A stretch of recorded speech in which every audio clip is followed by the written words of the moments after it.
마음을 지키면 반드시 삽니다. 마음을 지키면 반드시 삽니다. 이런 제목으로 말씀을 나눕니다. 원래 우리는 악한 세상에서 산다고 그렇게 말을 합니다. 이 세상이 참 악하다. 이 악한 사람들에게서 이 어려움을 당해보지 않은 사람도 없을 겁니다. 우리는 어쩔 수 없이 악한 환경에서 악한 자를 만나면서 살아야 합니다. 왜 그럴까요? 세상이 악하기 때문에. 그러나 우리가 악한 세상만 탓하고 악한 사람만 원망하여서는 안 되지요. 언제까지 그렇게 원망만 하고 탓만 하고 살 수 있겠어요? 우리는 이 서서히 그래서 우리도 모르게 악해지는 경우가 있는데 우리만이라도 빛과 소금으로서 그리스도인으로서 똑같이 악해져서는 안 됩니다.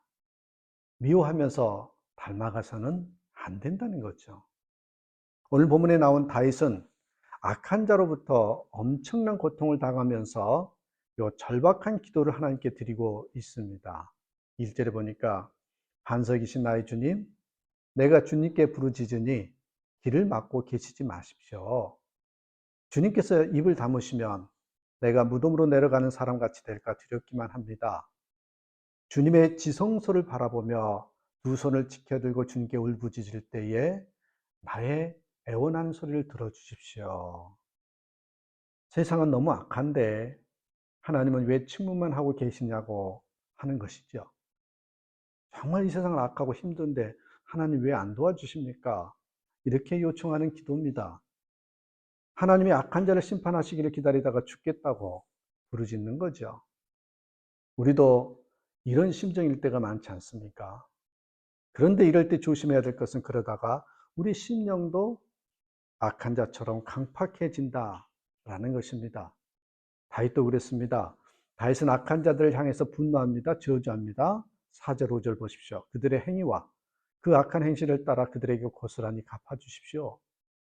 그들이 한 그대로 그들에게 갚아주십시오. 그들이 받을 벌을 그들에게 되돌려 주십시오. 주님께서 하신 놀라운 일들을 대수롭지 않게 여기고 손수하신 일들을 한차게 여기는 그들이 다시는 일어서지 못하게 멸하십시오. 그렇게 요청하고 있습니다. 그러나 다윗의 시편을 보시면은 항상요 놀라운 반전이라는 게 있어요. 다윗의 기도는 갑자기 6절, 7절 보세요. 애원하는 나의 간구를 들어주셨으니 주님을 찬양하여라. 주님은 나의 힘, 나의 방패이시다. 내 마음이 주님께 또한 굳게 고정되어 있고 의지하기에 주님께서 나를 건져주셨다. 내 마음을 다하여 주님을 기뻐하며 나의 노래로 주님께 감사한다. 갑자기 보세요. 감사와 찬양이 터져 나와요. 다윗은 악한 자로부터 말할 수 없는 시달림을 당하지만 그 영혼은 여전히 무슨 뜻일까요? 순결했다라는 거예요. 주님을 향하는 마음이 간절했다는 거예요. 그 마음속에 주님이 계셨다라는 거예요. 여러분 이것이 오늘 우리가 은혜 받아야 할 것입니다. 그래서 오늘 함께 이 시편 28편의 말씀을 가지고 우리에게 주시는 메시지가 뭘까라고 생각할 때 우리가 세상이 악하다고 세상이 다 그렇다고 남들이 다 그렇다고 내 마음이 완악해져서는 안 된다는 거예요. 그리스도인의 마음은 뭔가 좀 달라야 한다는 거예요. 그러면 나도 똑같아진다는 거예요. 그러면 마음이 완악해지고 그들과 똑같이 살아간다면 나에게 왜 예수님이 필요하고 하나님이 왜 존재하는가라는 거예요. 그래서 오늘 마음이 완악해지지 말아야 한다는 것을 우리에게 전해주고 싶어서 이 다윗의 기도가 우리에게 주시는 그런 음성일 것입니다. 우리에게 무엇보다 더욱 마음을 지키라고 하잖아요. 잠언 4장 23절에 보니까 모든 지킬 만한 것 중에서 더욱 내 마음을 지키라. 왜? 생명의 근원이 여기에서 나오기 때문에. 우리가 악한 자로부터 억울한 일이나 고통스러운 일을 당할 때 이 말씀을 명심해야 됩니다. 세상 사람들이 다 그렇다 할지라도 우리는 좀 구별되게 우리의 마음은 달라져야 되는데 나 또한 그런 모습으로 살아가고 있다면 세상 사람들의 손가락질하는 그런 모습으로 나도 똑같이 살아가고 있다면 한 번쯤 점검해 보시라 이 말씀입니다. 이 넬슨 만델라라는 남아프리카 공화국 안에는 이 반인종차별 전쟁 정책 운동을 했다는 제목으로 얼마 전에 돌아가셨습니다만, 이 종신형을 받고 27년을 복역했다가 대통령까지 지냈던 세계 인권운동의 상징적인 존재가 넬슨 만델라입니다. 그가 남아공 첫 흑인 대통령으로 선출되고 취임식 때 자신을 가졌던 교도관들을 초대한 일이 유명하지요. 빈 클린턴 미국 대통령이 그를 만나 물었대요. 정말 그들이 믿지 않냐고. 그랬더니 그가 대답해요. 미워했지요.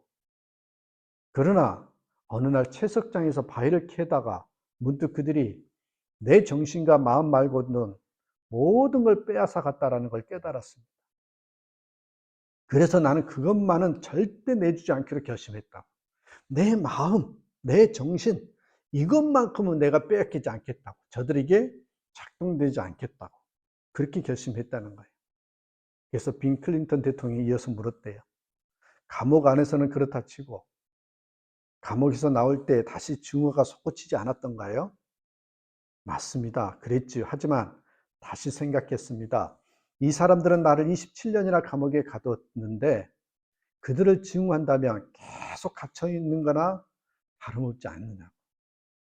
나를 위해서라도, 또 그런 전체를 받지 않기 위해서라도 나는 정말 자유롭고 싶거든요. 그래서 그 증오를 털어버리기로 했습니다. 그렇습니다, 여러분. 이런 거죠. 뭔가 다른 우리 그리스도인들의 마음도 이래야 된다라는 거죠. 마음이 완악해져서는 안 되고 정말 독한 사람이 돼서는 안 된다는 겁니다. 요 정연희 시집에 외로우시리 중에 원수를 사랑하라는 시가 있어요. 이런 내용이 있습니다. 원수를 사랑하라. 원수를 사랑하여라. 무슨 말씀입니까? 이 무슨 말씀입니까? 내게도 그리도 엄격하시면서 어찌 내 원수에게 그리 관대하십니까? 보아라. 나와 함께 하는 것아. 네가 원수와 똑같은 얼굴이 되는 것을 나는 참을 수가 없구나. 다윗은 악한 자로부터 말할 수 없이 시달리면서도 마음이 완악해지지 않았습니다. 어떤 사람은 다윗이 마음껏 퍼부은 저주의 기도 때문에 이 마음의 응어리가 풀렸고 또 응답도 받았다고 해석하지만 그것은 사실과 다릅니다. 다윗의 삶을 보면 알 수 있습니다. 다윗은 자기를 죽이러 달려들었던 사울 왕을 죽이지 않았잖아요. 하나님의 기름 부음 받은 자를 자신이 죽일 수 없다고 판단했기 때문에 그 후에 자신을 철저히 무시한 토종 나발에 대하여서도 크게 분노하면서 죽이러 갔다가 결국 죽이지 않고 돌아섰습니다. 다윗도 분노할 때가 있었지만 더 중요한 게 있어요. 항상 마음을 잘 다스렸다는 거죠. 우리도 화가 날 수 있어요. 분노할 수 있어요. 그렇지만 하나님 때문에 마음을 다스릴 줄 알고 완악한 마음을 가져서는 안 된다라는 거예요.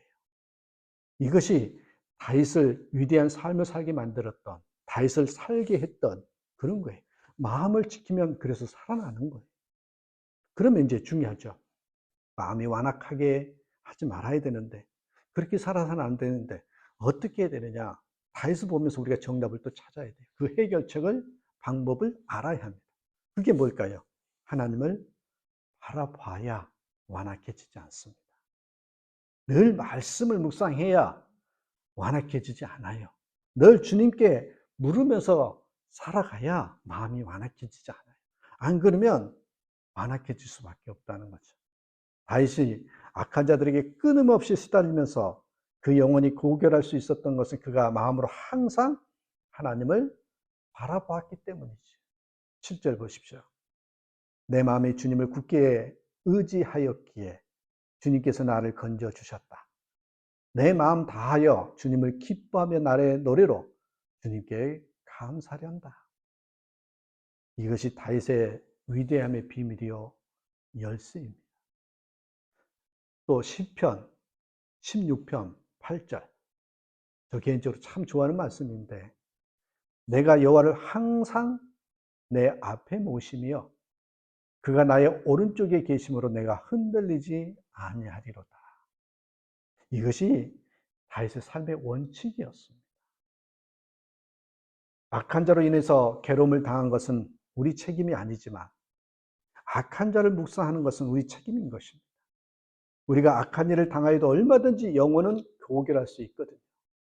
악한 자를 묵상하지 말고 주님을 바라보라는 거죠.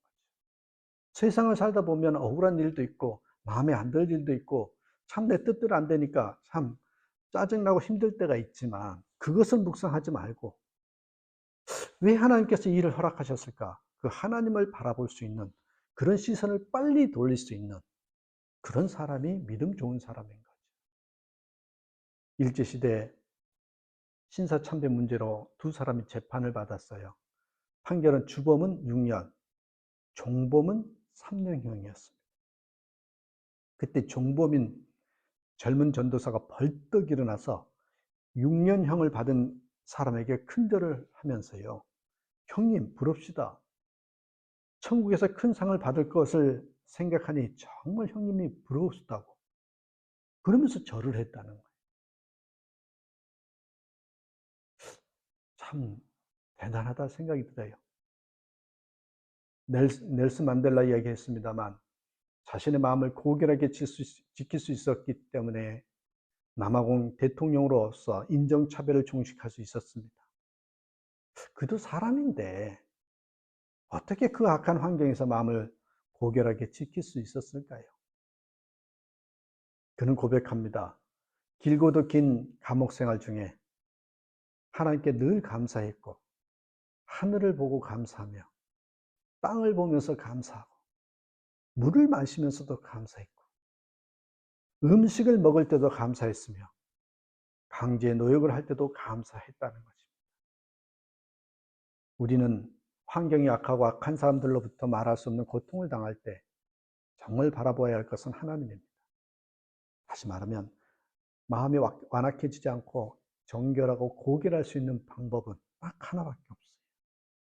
하나님을 바라보는 거예요. 그런데 그렇게 하나님을 계속 바라보고 있으면 어떤 열매가 나오냐면 딱 두 단어예요. 감사와 찬양이 나온다는 거예요. 그러니까 감사하면서 살고 싶어요. 찬양하면서 살고 싶어요. 왜요? 그게 바로 은혜이기 때문에, 행복이기 때문에, 기쁨이기 때문에. 그러면 어떻게 해야 되느냐? 앞으로 추적해서 가야 되는 게 하나님을 바라봐야 되는 거예요. 8절 9절 보십시오. 주님은 주님의 백성에게 힘이 되시며 기름 부어 세우신 왕에게 구원의 요새이십니다. 주님의 백성을 구원하여 주십시오. 주님의 소유인 이 백성에게 복을 내려 주십시오. 영원토록 그들의 목자가 되시어 그들을 보살펴 주십시오. 여러분, 그렇습니다. 우리가 정말 힘들고 어려울 때 세상을 바라보면서 소망이 없고 또 저 사람은 왜 저럴까? 참 이해가 될 수 없을 때 이걸 왜 하나님은 나를 사랑하신다라면서 이런 일을 나에게 허락하셨을까? 그런 마음이 들 때, 그럴 때 하나님께서 우리를 테스트하기 위해서, 지금은 시험하기 위해서 이런 일이 벌어진 것이다. 그렇게 생각을 하시고, 그래, 내가 어떻게든지 마음이 완악해지지 않고 마음의 고결함을 지켜야 되겠다. 마음의 품위를 좀 지켜봐야 되겠다. 이렇게 딱 생각을 하고 그 다음 단계가 뭐예요? 하나님 바라보는 거예요. 주님 바라보는 거예요. 주님이라면 이럴 때 어떻게 하셨을까? 주님께서 말씀하신 그 말씀은 어떻게 나와 있을까? 오늘 주신 나에게 말씀을 붙들고 주님 바라보고 있으면 그렇게 바라보다 보면 감사가 나오고 찬양이 흘러나오는 거죠. 한마디로 말하면 해석이 달라지는 거예요. 그러면 이 마음이 완악해지지 않는 겁니다. 부탁드립니다. 우리가 마음이 완악해져서는 안 되는데 그러기 위해서는 어떻게 해야 되느냐? 우리가 분명히 이 땅을 살아가면서 기쁘고 감사하면서 잘 살아야 되는데 그러면 어떻게 되느냐? 주님 바라보면서 마음을 잘 지켜야 된다는 걸 잊지 마시고 다시 한번 마음의 승리자로, 마음을 지키는 데 승리자로 살아가는 저와 여러분 되시기를 주님의 이름으로 부탁드립니다. 기도하겠습니다.